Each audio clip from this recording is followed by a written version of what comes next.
perda de mobilidade está diretamente relacionado a desfechos ruins no envelhecimento. Então aumenta risco de queda, aumenta risco de morbidade, de doenças de maneira geral, aumenta risco de internação, risco de fragilidade, aumenta risco de mortalidade e, claro, aumenta risco de diminuição de qualidade de vida, né? De perda de autonomia e perda de independência, né? Situações que todos nós, quando envelhecemos, não queremos passar, queremos preservar a nossa independência, queremos preservar a nossa autonomia. Eu costumo dizer que muitas vezes na nossa evolução nós nos acostumamos com o ambiente, acostumamos com algumas situações e nos adaptamos. Então é como um sapo, por exemplo, quando é jogado numa água fria e liga a panela, por exemplo. Ele vai aos poucos se acostumando, a água vai esquentando, ele vai ficando,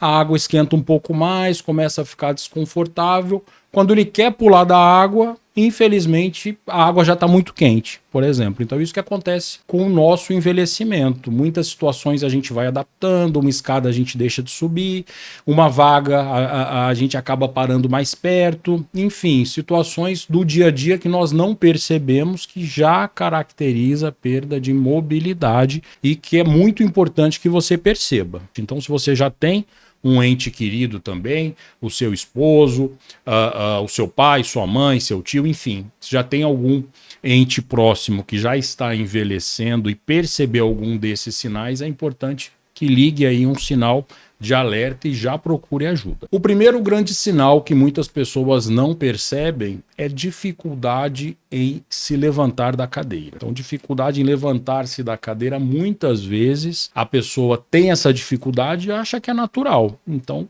acaba colocando uma almofada para o sofá ficar um pouco mais alto, acaba tendo que utilizar o braço, o encosto de cadeira para se levantar, acaba acreditando que isso é um processo natural ou não percebendo que esse é um dos principais sinais de que suas pernas, ou seja, a função da musculatura de força, tanto da perna como do quadril, já está comprometida. Então, você já está a um passo de começar a perder funcionalidade. Ou seja, certamente, se já tem essa dificuldade, você já deve estar com a velocidade da marcha comprometida, já deve estar inferindo um risco maior de queda. Lembrando que todos esses 7 sinais que eu vou falar aqui, todos eles implicam em risco de queda. E o que o idoso deve mais se preocupar, se você já passou dos 70 anos, por exemplo, você tem que se preocupar muito mais com uma queda do que alguns tipos de câncer, por exemplo. Lembrando que uma queda com fratura de fêmur, a mortalidade é de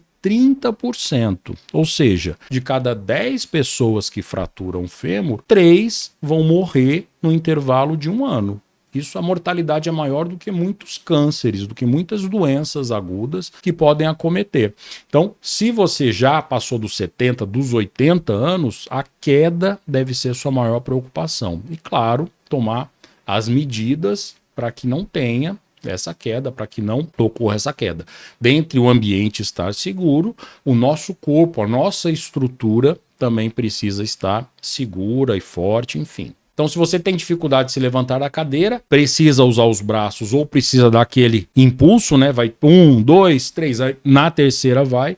Esse já é um sinal importante de perda de mobilidade. Doutor, de vez em quando que eu tenho pouca dificuldade. Como é que eu faço para medir o meu risco? Então vamos lá, eu vou falar rapidamente, né? Eu sempre falo nos meus vídeos um teste muito rápido que você pode, com o seu próprio celular, com o cronômetro, utilizar para aferir, medir objetivamente o seu risco de realmente fraqueza nas pernas. Então, se você vai cruzar seus braços numa cadeira sem encosto, de preferência em frente a uma mesa, para que você não perca o equilíbrio e caia. Você vai cruzar os braços e levantar da cadeira e sentar, fazer esse movimento de senta e levanta. Então você vai fazer isso por 5 vezes. Você vai ativar o cronômetro e começa. 1, 2, 3, 4, 5. Se você fez isso em menos de 15 segundos, Claro que se você teve alguma dificuldade, você está em risco, mas o risco não é tão alto. Então, passou dos 15 segundos, você já está com um risco alto de queda e deve se movimentar, deve já procurar ajuda. O segundo sinal eu citei indiretamente, também eu citei, acabei dando um spoiler, que está relacionado também a esse primeiro, que é a dificuldade em se levantar da cadeira, que é a diminuição da velocidade da marcha, ou diminuição da velocidade do caminhar. Esse sinal, ele é tão importante na geriatria que nós chamamos até do sexto sinal vital. Então ele é tão importante quanto a pressão, quanto a frequência do coração, quanto a saturação de oxigênio, quanto a temperatura. Enfim, esse é um dos sinais que mais estimam risco de queda, risco de morbidade, de doença, ou seja, que mais mostra um prognóstico ruim no curto prazo é a velocidade da marcha. Então, se você já está percebendo no dia a dia, por exemplo, vai caminhar num shopping, vai no mercado e está com seu marido, sua esposa ou seu neto mais jovem, seu filho, e precisa realmente ser puxado, ou tem a queixa do neto, enfim, de quem está caminhando com você, percebendo que você está muito devagar, está muito devagar, vamos logo. Então, existe uma chance de já ter essa velocidade da marcha diminuída. Então, e para calcular, como é que eu sei objetivamente se a velocidade da minha marcha está diminuída? Uma maneira muito simples, né? Você precisa basicamente de uma fita métrica, pode ser essas fitas de costura mesmo, ou uma trena, e você vai medir aí no corredor da sua casa ou no seu quintal uma medida de 4 metros. Então você vai fazer essa medida, pode colocar uma fita crepe ou um marcadorzinho no começo e um no final para determinar esses 4 metros. Então você vai caminhando, você vai caminhar pelo menos 1 metro antes. Quando você passar no ponto zero, ativa o cronômetro do seu celular. Continua caminhando. Quando passar no ponto 4, né, no final, você ativa para pausar esse cronômetro. Então esse número que vai aparecer, você vai pegar a medida, que é os 4 metros, e vai dividir por esse número. Então se você fez esse movimento menos que 5 segundos, esse trecho, então você está com a velocidade da marcha diminuída. Então, se você passou de 5 segundos para fazer, você deve já se preocupar. Se você fez menos de 5 segundos, está excelente. Então, uma tabelinha rápida, título só de conhecimento, acima de 0,8 metros por segundo, que é a velocidade, tá bom. Acima de 1 metro por segundo tá excelente. Então, baixando de 0,8 já é a situação mais crítica. Então, esse é o sinal, velocidade da marcha diminuída. Sinal de alerta, precisa procurar ajuda. Eu tenho certeza que tem muita gente que só agora, até nessa live, está se atentando de que realmente está caminhando mais devagar, embora não demonstre dificuldade, mas está caminhando com mais devagar, que agora está percebendo que realmente precisa levar em consideração que isso não é normal, que essa diminuição da velocidade do caminhar deve, certamente, é início de uma diminuição da mobilidade, que vai aumentar risco de mortalidade, de morbidade, de queda, enfim, toda aquela cascata, aquela espiral ruim que muitas vezes o envelhecimento ativo bem se inicia e essa cascata que acaba tirando tanto a qualidade de vida. Terceiro sinal de diminuição de mobilidade também. Isso é mais evidente, por exemplo, em quem mora em sobrado. Então, se você está evitando subir escadas, ou se você, ao subir escadas, tem percebido que está faltando fôlego ou faltando força nas pernas, você também deve se atentar que isso já é o início de perda de mobilidade. Então é muito comum, principalmente quem mora em sobrado, evitar de ir no cômodo superior.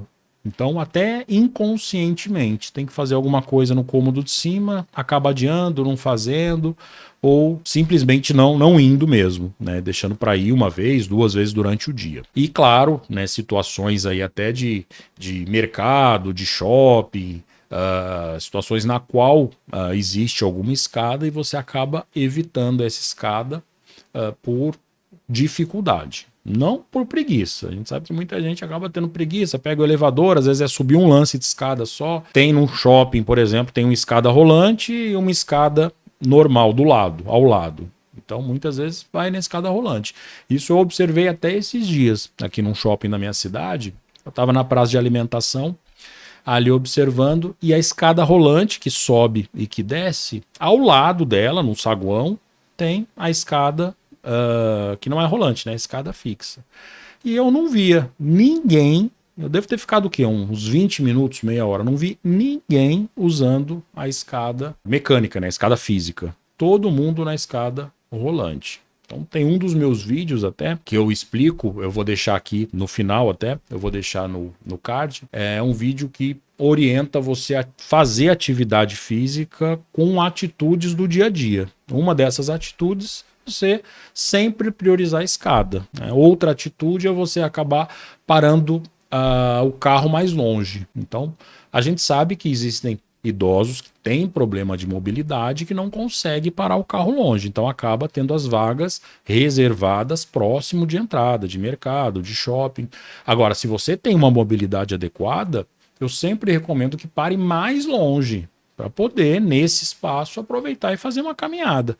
Então, são algumas dicas, né? Eu acabei fugindo aí do assunto da escada, mas essa é das orientações se você quer fazer atividade física com medidas, com a rotina no dia a dia. Então esse dia realmente eu não vi ninguém subindo a escada, e só a escada rolante. Idoso, criança, jovem, adolescente, ninguém utilizando. Então vai aí a dica para que você, se possível, e tiver uma escada, utilize a escada. Né? Para subir, escada é um excelente exercício, subindo principalmente.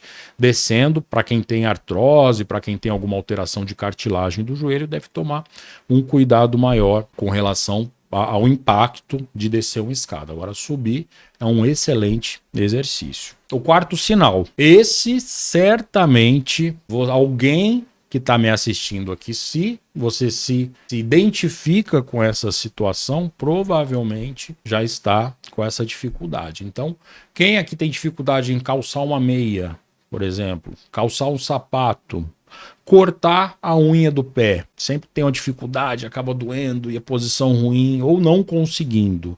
Lavar o pé no banho, por exemplo. Então, isso é uma rigidez já, é um acometimento já grave da mobilidade. Então é uma rigidez articular, principalmente da região do quadril, do joelho, do tronco, que já está limitando movimentos, dificultando até a higiene. Então uma pessoa que não consegue já cortar uma unha do pé ou ir lá no banho limpar o pé, sempre, aqui mais um adendo, sempre tem uma cadeira no box do banho, uma cadeira rígida, até para lavar o pé.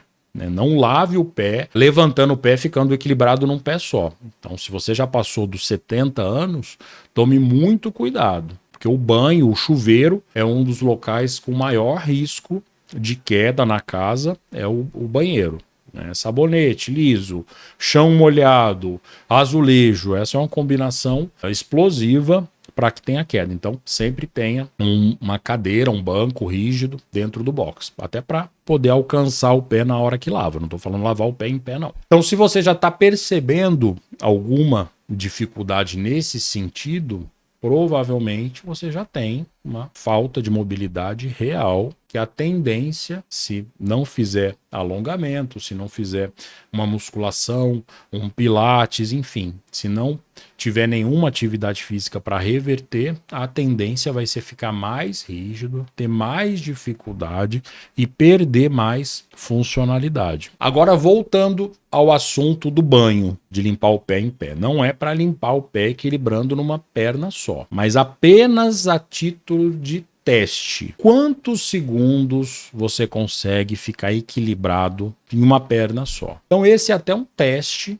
que nós fazemos, chama até teste do flamingo ou teste de equilíbrio de uma perna só. Você também com cronômetro vai ficar equilibrado numa perna só e ativar o cronômetro. O ideal é que você atinja 10 segundos. De 5 a 10 segundos, você merece uma atenção, tem que tomar cuidado. Abaixo de 5 segundos, ou seja, se você não consegue ficar equilibrado em uma perna só durante 5 segundos, já é um sinal vermelho de perda de mobilidade, de perda da coordenação, da contração muscular para se manter esse equilíbrio. Lembrando que o nosso equilíbrio, durante a evolução, na nossa posição de ser humano, de bípede, que nós caminhamos, né, com duas pernas, existe uma série de interações de sistemas que propicia manter o equilíbrio. Então vai desde o sistema vestibular, que é do equilíbrio, desde a coordenação do impulso muscular para perceber o centro de gravidade, né, perceber ali o ponto de equilíbrio e contrair e relaxar a musculatura adequadamente para manter esse equilíbrio. Então, se você não consegue fazer esse teste do flamingo, ou seja, se equilibrar numa perna só durante 5 segundos, você certamente já está com maior risco de queda, de perda de mobilidade, aumento de hospitalização, de mortalidade, enfim. Se você nunca fez esse teste, assim que acabar a live, você já faz o teste. E se deu alterado e você ainda não faz nenhuma atividade física, ainda não se atentou a essa questão, você já deve pensar seriamente já em procurar reverter esse quadro. Lembrando, mais uma vez, que eu sempre falo nas lives, o quadro da fraqueza muscular, da perda da mobilidade no idoso, ela é reversível. Não é, você não deve se acostumar com isso.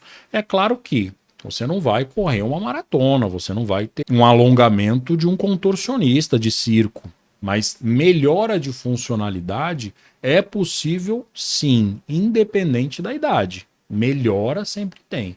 Então, é importante que você não aceite essa limitação funcional, essa limitação, esses testes que deram positivo, por exemplo, para perda de mobilidade, vocês não aceitem isso como uma evolução normal que não deve ser feito nada. Ou seja, ser passageiro, né? É muito comum, muitas vezes a pessoa passa dos 70 anos, dos 80 anos, ela simplesmente fica com um passageiro da vida, né? Então deixa a vida levar até Deus quiser, né? É assim mesmo, tô caindo, é normal, isso é a velhice, não tô enxergando bem, não vou fazer cirurgia de catarata, não tô ouvindo bem, não vou botar aparelho, isso tudo é da idade.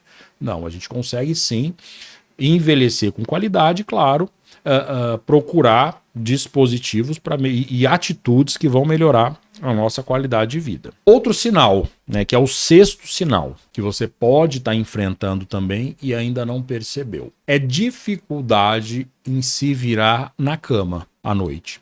Então é muito comum, é até normal, durante o sono, né, nosso sono, eles são divididos em ciclos.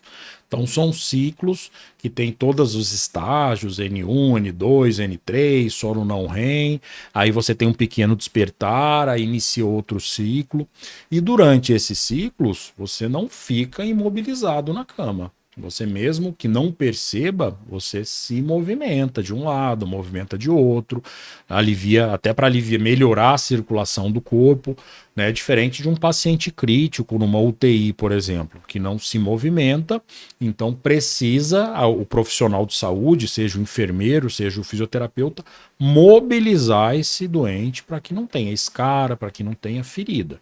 Então, na nossa fisiologia do nosso sono, existe esses despertares justamente para essa mobilização.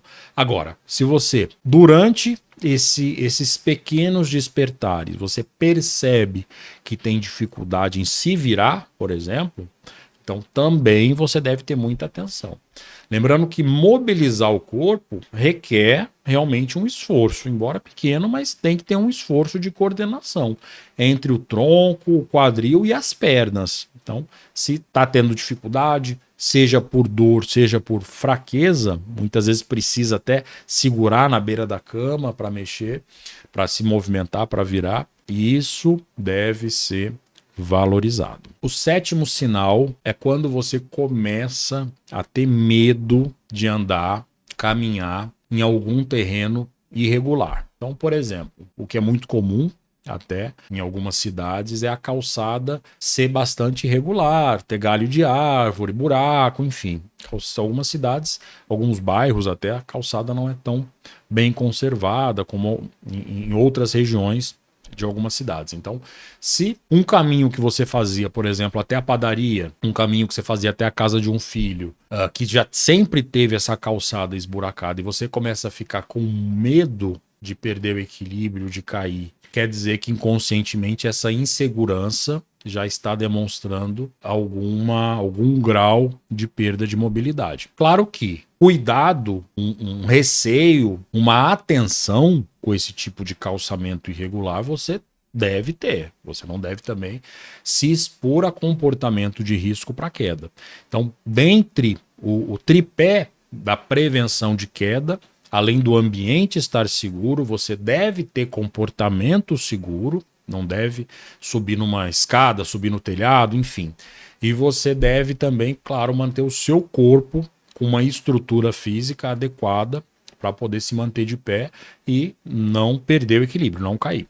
Mas se você tem medo, você não quer mais sair de casa, olha, não quero mais ir na padaria porque eu tô com medo de cair, não quero mais ir na casa do meu filho de carro, de a pé, vou de carro, antes eu ia a pé, porque eu tenho medo de cair. Isso já é um sinal, essa insegurança é um sinal de diminuição da mobilidade que você deve valorizar também. Lembrando que o medo de queda, principalmente em quem já caiu, é um transtorno muitas vezes psiquiátrico. Quando isso atrapalha a sua convivência até, nós chamamos de pitofobia. Tem até um nome esse quadro. É um medo involuntário, é um medo muito intenso de apresentar alguma queda que acaba fazendo com que a pessoa fique restrita em casa. E essa restrição em casa vai fazer um isolamento social, vai aumentar a chance e o ritmo e a velocidade de uma sarcopenia, que é a velocidade, que é a perda de massa muscular.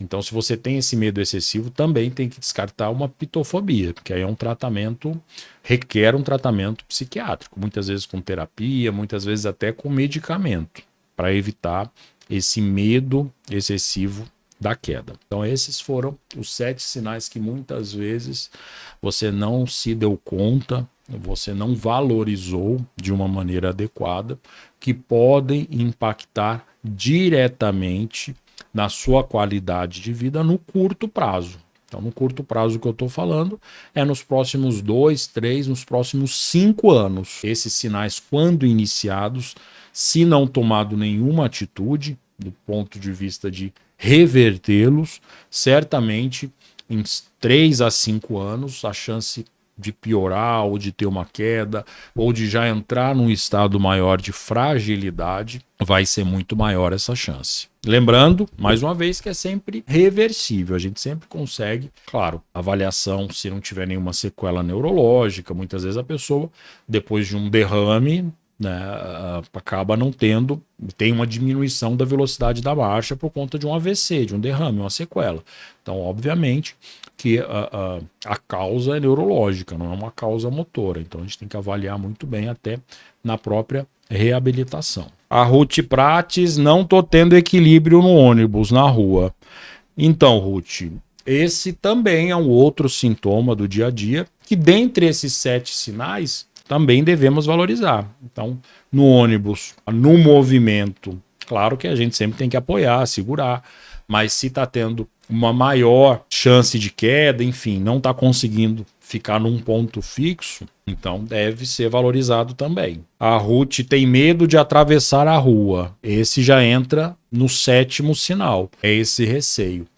E só a título de curiosidade, Ruth, dependendo do sinal do semáforo, se for uma avenida muito larga, e se você caminhar numa velocidade, essa que nós consideramos já patológica, ou seja, uma velocidade menor do que 0,8 metros por segundo, dependendo do tempo que o semáforo abre, realmente não vai ter tempo hábil para que se atravesse a rua com segurança. Por isso que é muito importante você se atentar até nessa questão da velocidade da marcha.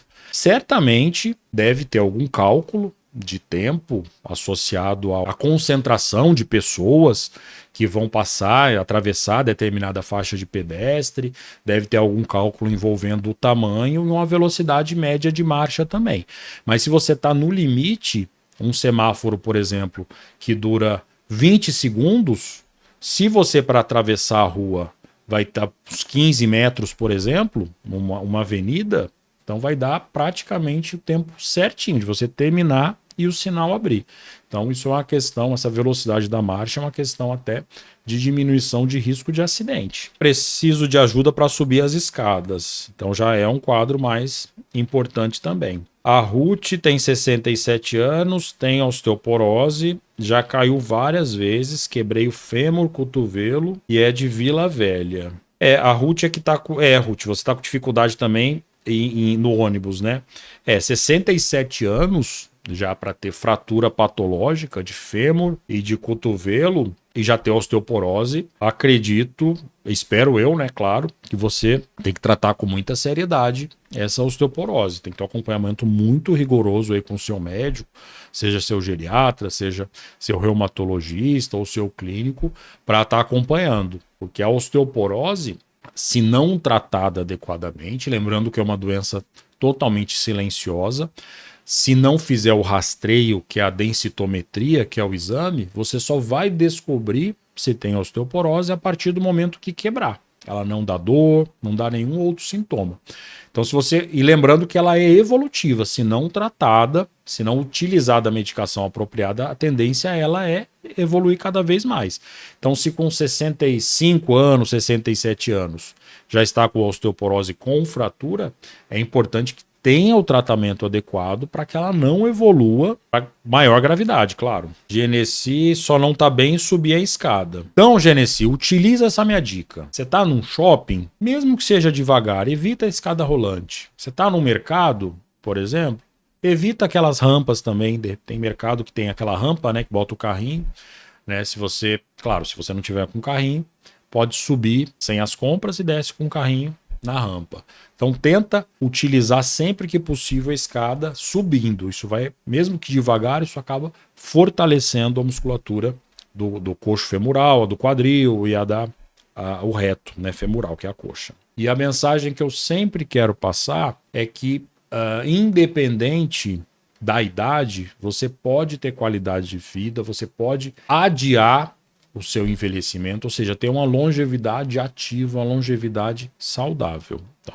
Então é sempre importante que você perceba o que o seu corpo está falando, e se você ainda não tomou nenhuma atitude para que tenha bons hábitos com relação à alimentação adequada, se necessário uma suplementação adequada, um maior cuidado com relação a doenças crônicas através de exames de rotina, se preocupar com o seu sono, se preocupar com a saúde mental, com estresse, enfim, obedecendo todos os pilares de um envelhecimento saudável, você tem total condição de envelhecer bem, viver mais e principalmente melhor. Não é só viver mais, é viver mais e viver bem, viver melhor. Meu muito obrigado para vocês que ficaram até aqui. Quem não é inscrito já se inscreve e já deixa o like para que o YouTube entenda que o vídeo foi relevante, possa distribuir para mais pessoas. Então, meu muito obrigado, fiquem com Deus e até terça que vem.